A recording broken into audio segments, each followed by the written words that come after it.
Film dimulai dengan memperlihatkan kondisi di dalam pesawat yang terlihat ricuh dan tidak terkendali, di mana semua penumpang yang ada di sana berusaha untuk saling menyerang satu sama lain secara brutal. Ada yang memakai senapan, gergaji, sampai diselepet dengan jurus kuno. Untuk mengetahui apa yang terjadi sebenarnya, kita akan mundur sejenak ke 12 jam sebelumnya. Pagi itu, salah satu agen dari organisasi CIA bernama Aaron Hunter terlihat terburu-buru masuk ke gedung dengan wajah yang penuh kekesalan. Ternyata dia baru saja mendapat info kalau operasi rahasia mereka untuk menangkap seorang buronan bernama Ghost telah gagal total. Naasnya pasukan SWAT yang dikirim ke Bangkok untuk melaksanakan operasi tersebut telah tewas akibat terkena ledakan bom.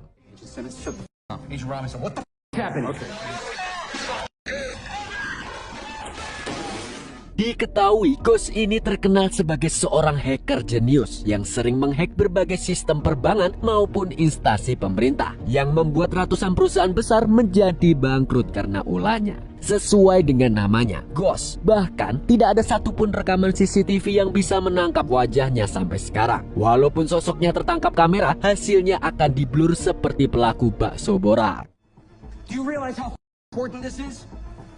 What's that? What am I looking at? When I saw a person leave the warehouse. Tidak lama kemudian, atasan Aaron yaitu Catherine Byrne tiba-tiba datang dan dia sudah mengetahui soal kegagalan operasi rahasia tersebut. Di sana Catherine mengungkapkan kekecewaannya kepada Aaron karena mereka tidak hanya kehilangan banyak pasukan intelijen, tapi si buronan juga akan segera kabur ke luar negeri jika tidak segera ditangkap. Melihat situasi mereka tidak begitu baik, Catherine berharap kalau saja dia bisa menemukan seseorang yang tepat untuk menjalankan misi tersebut.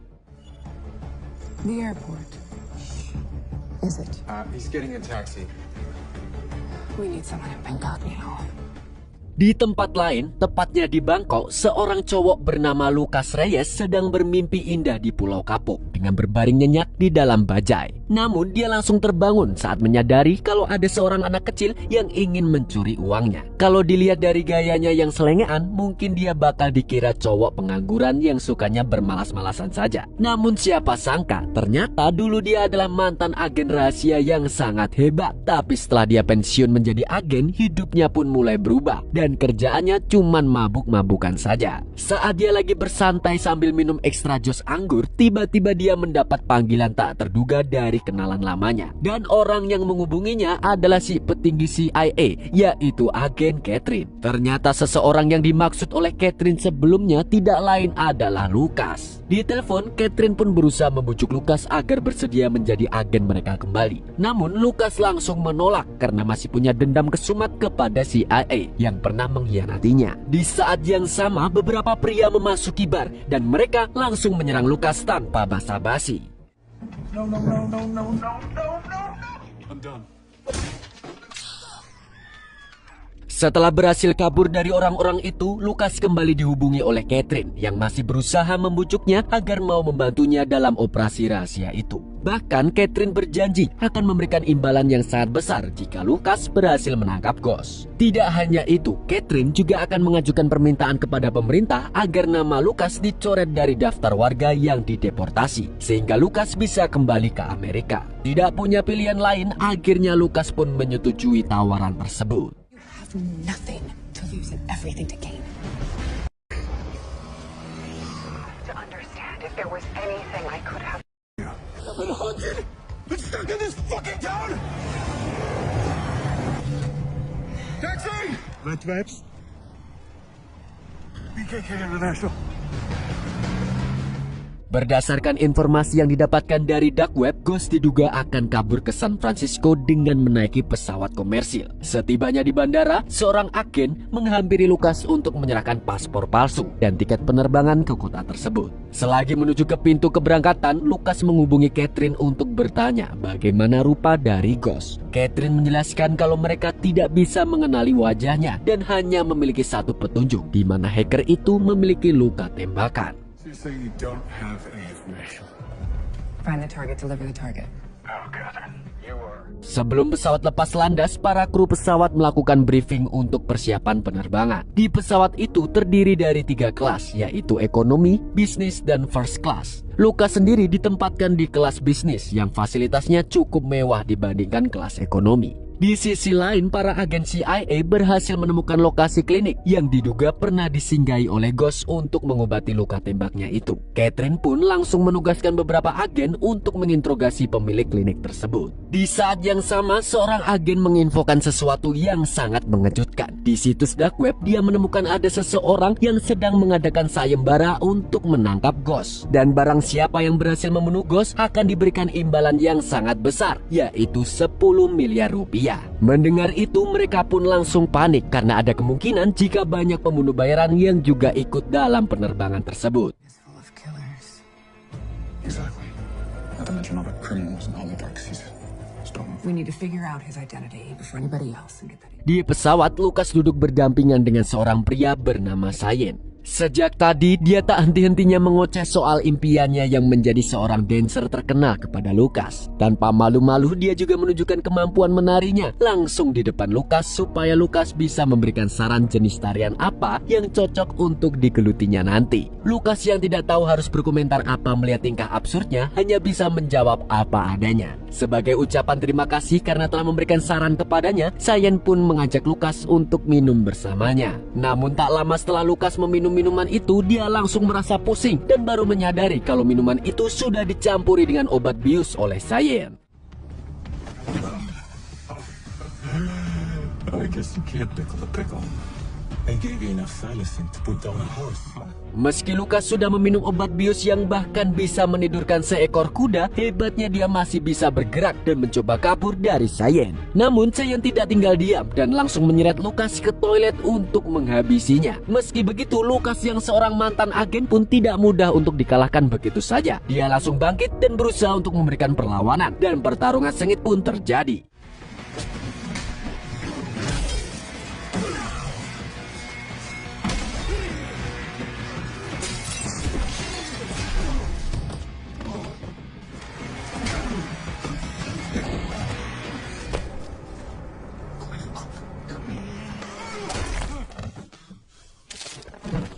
Meski berhasil mengalahkan musuhnya, tapi tubuh Lucas mulai lemas dan menjadi lumpuh perlahan-lahan. Untuk menghilangkan efek dari obat bius itu, akhirnya Lucas berusaha memuntahkan obat biusnya dengan menelan sabun cair.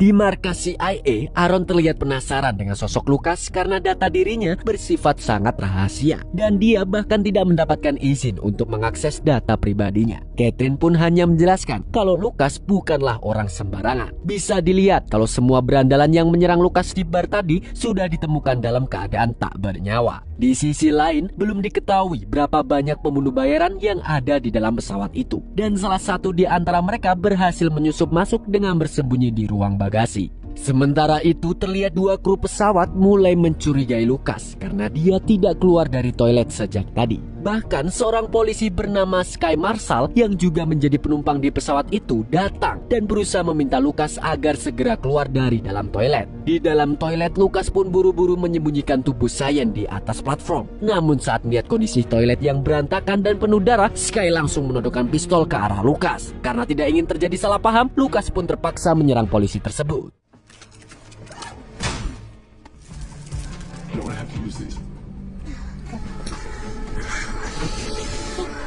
Setelah itu, Lucas berusaha meyakinkan dua kru pesawat, yaitu Isa dan Rosie, bahwa dia bukanlah orang jahat, melainkan seorang agen yang ditugaskan untuk menangkap seorang kriminal yang tengah bersembunyi di dalam pesawat ini. Lucas juga memberitahu kalau ada banyak pembunuh bayaran yang menyamar menjadi penumpang di pesawat ini, dan mereka semua juga memiliki tujuan yang sama dengannya, yaitu ingin menangkap Ghost. Department of Justice to Attaché to Thailand, Agent Lucas Daniel Reyes.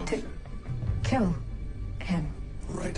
I don't understand. You're looking for someone that's on this plane. Yes, do that. And find the other Sky Marshal. Get me the man.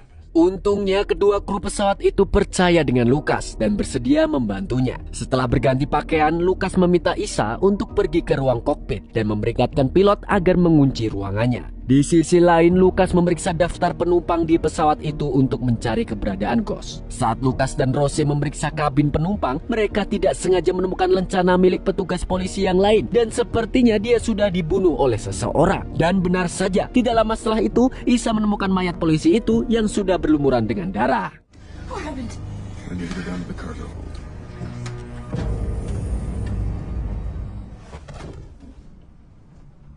Namun tanpa diduga, Lucas malah mencurigai kalau Isa adalah orang yang selama ini dicari-cari, yaitu Ghost. Lucas juga mengklaim kalau Isa berusaha menyembunyikan luka tembakan di balik bajunya itu. Di saat yang sama, pembunuh bayaran yang bersembunyi di ruang bagasi itu tidak sengaja mendengar pembicaraan mereka. Tanpa pikir panjang, dia pun langsung menyerang Isa yang dikira adalah Ghost.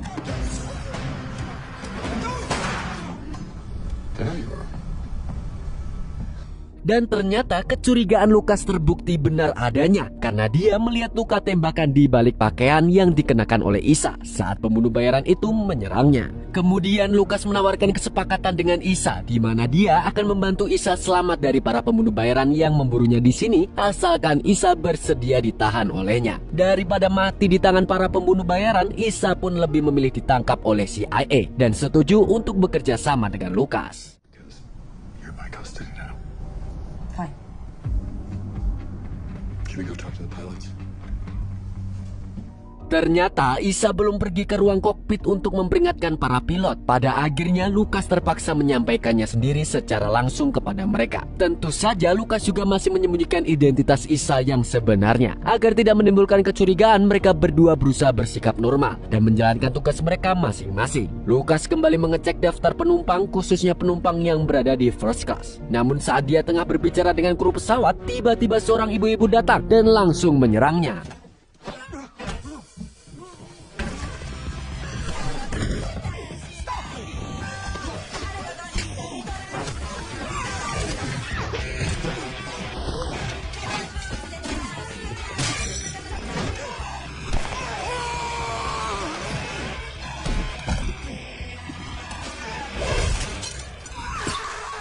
Pertarungan di antara mereka terjadi dengan cukup brutal. Bahkan meski mata si pembunuh bayaran sudah berdarah-darah akibat tertusuk gelas, dia tetap berusaha untuk menyerang Lucas. Namun di detik selanjutnya dia pun akhirnya tumbang disundul oleh Lucas. Meski begitu, pertarungan Lucas tidak berhenti di situ saja. Karena tidak lama kemudian, rekan-rekan si pembunuh bayaran yang lainnya datang dan membalaskan dendam atas kematian rekan mereka itu.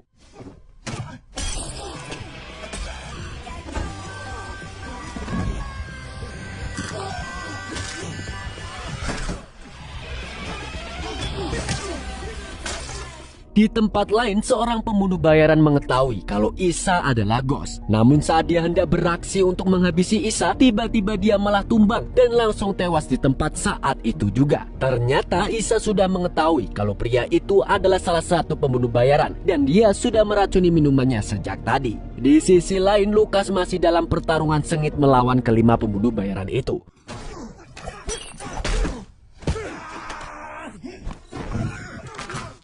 Awalnya Lucas mengira kalau target para pembunuh bayaran hanyalah Ghost saja. Namun ternyata mereka juga sudah mengantongi identitas Lucas. Dan orang yang menggelar sayembara ini sepertinya juga menyuruh para pembunuh bayaran yang ikut serta untuk menghabisinya. Mengetahui itu, Lucas segera melaporkan hal ini kepada para agen CIA di markas. Saat tahu kalau Lucas juga menjadi target buruan para pembunuh bayaran, rasa penasaran Aaron kepada sosok Lucas pun semakin besar. Pada akhirnya Catherine bercerita kalau dulu dia dan Lucas pernah berpacaran. Namun suatu hari saat Lucas ditugaskan untuk mengawal seorang diplomat di Thailand, dia mempergoki diplomat itu menyiksa seorang wanita malam hingga dia pun lepas kendali dan langsung mengajar diplomat itu secara membabi buta. Masalahnya adalah diplomat itu merupakan saudara dari direktur CIA. Karena insiden inilah, Lucas langsung dijatuhi hukuman berat dengan dipecat dan dideportasi dari Amerika. He's been hunted ever since. How you know so much about him? We were dating.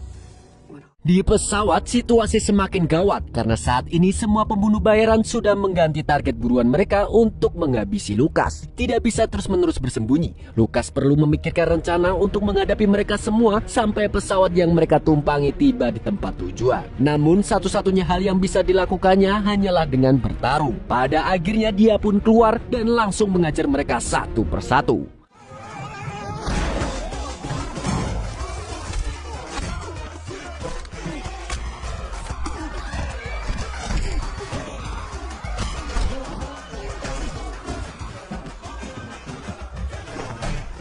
Walaupun begitu, pertarungan tidak bisa dihadapi dengan mudah olehnya karena musuh terus berdatangan untuk menyerangnya. Bahkan Isa saja sampai harus ikut turun tangan untuk membantu Lucas dalam pertarungan itu. Namun tanpa mereka sadari, salah satu pembunuh bayaran diam-diam menyembunyikan pisau dan langsung menikam Lucas.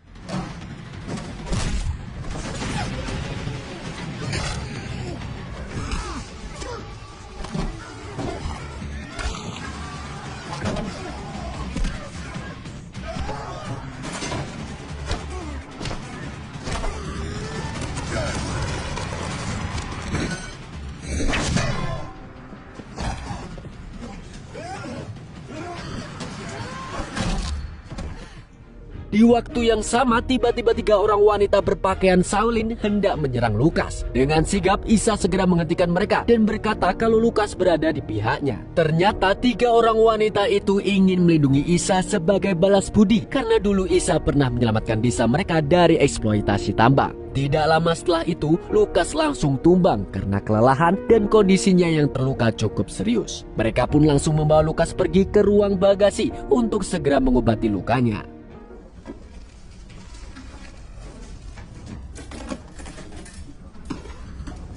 Can you lock the elevator? Yeah, I have the key. Sementara itu, setelah menginterogasi pemilik klinik, akhirnya CIA berhasil mengidentifikasi sosok Ghost yang terpampang jelas wajahnya milik Isa. Di saat bersamaan, informasi soal wajah Isa pun bocor ke semua pembunuh bayaran yang ada di dalam pesawat. Siapa sangka, ternyata orang yang membuat sayembara di dark web sekaligus bocornya identitas Lucas dan Isa adalah ulahnya Aaron yang berkhianat. Namun ternyata Catherine sudah menyadari pengkhianatan Aaron dan langsung mengultinya. Meski begitu, Aaron terlihat tidak khawatir walaupun dia sudah ketahuan menyabotase misi penangkapan Ghost. Aaron malah bercerita kalau Ghost berhasil menciptakan sebuah teknologi baru, yaitu komputer kuantum, di mana teknologi ini dapat membuka enkripsi dari semua sistem blockchain yang terhubung ke sistem mata uang kripto. Makanya siapapun yang memiliki komputer ini pasti akan jadi miliuner karena bisa memanipulasi uang kripto tersebut. Karena itulah Aaron menawarkan kerjasama kepada Catherine dan membagi keuntungannya untuk mereka berdua. Sekelas CIA aja bisa korup dan mata duitan, apalagi cuman bos bensin yang korup sampai ngerugiin satu negara. And have more money than you can ever possibly imagine. You could turn me in and God's out. Di pesawat, Isa tengah menceritakan bagaimana dirinya bisa terjun ke dalam dunia hacker. Dari cerita Isa, diketahui ternyata semua perusahaan yang pernah dihancurkannya adalah dalang di balik perdagangan manusia, khususnya anak-anak. Setelah mengetahui itu, Isa pun memutuskan untuk mengabdikan dirinya untuk menyelamatkan mereka, karena dulu dia pernah mengalami hal yang sama. Dari sinilah Lucas akhirnya tahu kalau Isa bukanlah hacker jahat seperti yang dirumorkan selama ini. Karena Lucas sudah bersedia melindunginya, Isa juga memberitahu soal komputer kuantum ciptaannya itu kepada Lucas. How to make that a reality. That thing can do it in 30 seconds. Powerful computer in the world would take about 1,000 years. That device is limitless. Setelah identitas Isa terbongkar, situasi di dalam pesawat pun semakin tak kacau. Para pembunuh bayaran mulai berkumpul dan berusaha membuka pintu menuju ke ruang bagasi. Karena tidak bisa menghindari pertarungan berdarah yang sebentar lagi mungkin akan segera terjadi, Lucas pun mulai melakukan pemanasan sebelum siap bertarung kembali. Tidak hanya itu, dia juga meminum obat pemicu adrenalin agar tenaganya bisa sekuat badak. Namun tak lama setelah meminum obat itu, tingkah Lucas malah kelihatan aneh dan ternyata dia salah minum obat. Bukannya minum obat pemicu adrenalin, tapi dia malah minum racun katak. Untung gak kebablasan minum racun tikus bang, bisa-bisa langsung poet. Are you high? We all need you alive. Toad venom. Very powerful. Saat trio Shaolin menghadapi para pembunuh bayaran untuk mengalihkan perhatian mereka, kini giliran Lucas yang keluar secara diam-diam dari belakang. Namun karena Lucas masih dalam pengaruh racun katak, dia pun mulai berhalusinasi, di mana dia malah terlihat senang dan terhibur karena mengira sedang menonton film kungfu.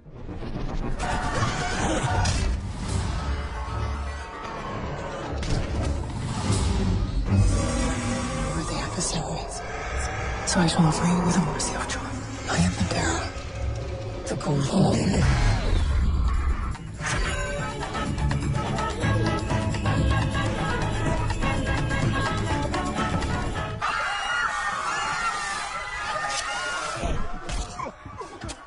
Di sisi lain, seorang pembunuh bayaran berhasil menyusupkan senapan ke dalam pesawat. Namun karena tekanan di luar pesawat sangat tinggi, peluru yang dilepaskan oleh senapan itu seringlah meleset dan mengenai jendela pesawat hingga membuatnya langsung pecah.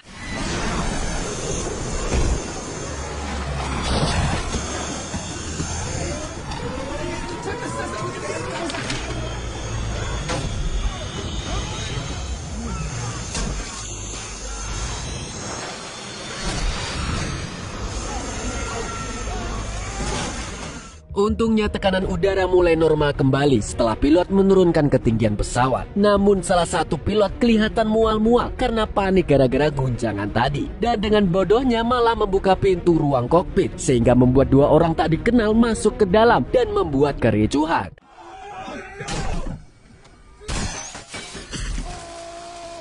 Di sisi lain, tubuh Lucas semakin melemah karena salah satu tembakan ternyata mengenai tubuhnya. Padahal jumlah musuh masih sangat banyak. Tidak lama kemudian Isa muncul sambil membawa gergaji dan langsung memberikannya kepada Lucas.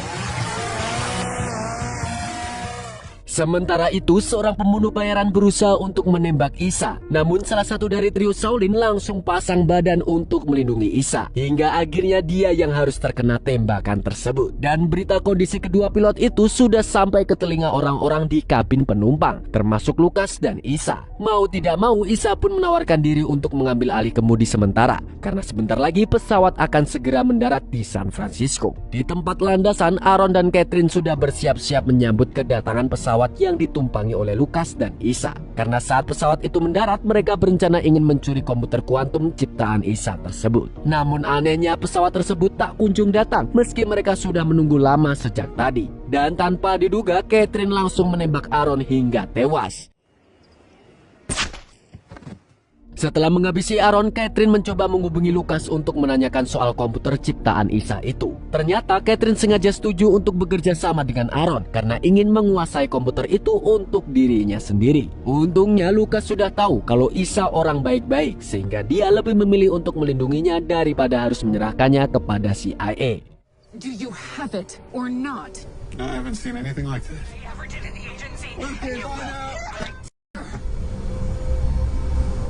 Dan alasan kenapa pesawat itu tak kunjung mendarat di tempat Aaron dan Catherine menunggu adalah karena Isa mengubah tujuannya ke tempat lain, sehingga pesawat itu tidak akan pernah mendarat di San Francisco. Karena itulah Isa memberitahu Lucas jika dia tidak perlu khawatir harus berhadapan dengan CIA. Dan akhirnya mereka berdua pun bisa kabur dengan selamat. Di akhir film terlihat Lucas yang siuman setelah pingsan karena kehabisan darah kini sudah berada di tempat persembunyian Isa. Dan baru saja dia bangkit dari ranjang, tiba-tiba tempat itu diserang. Ternyata beberapa musuh masih mengejar mereka sampai saat ini. Pada akhirnya Lucas dan Isa harus kembali memulai misi pelarian mereka karena pertarungan masih belum berakhir. Dan film pun tamat.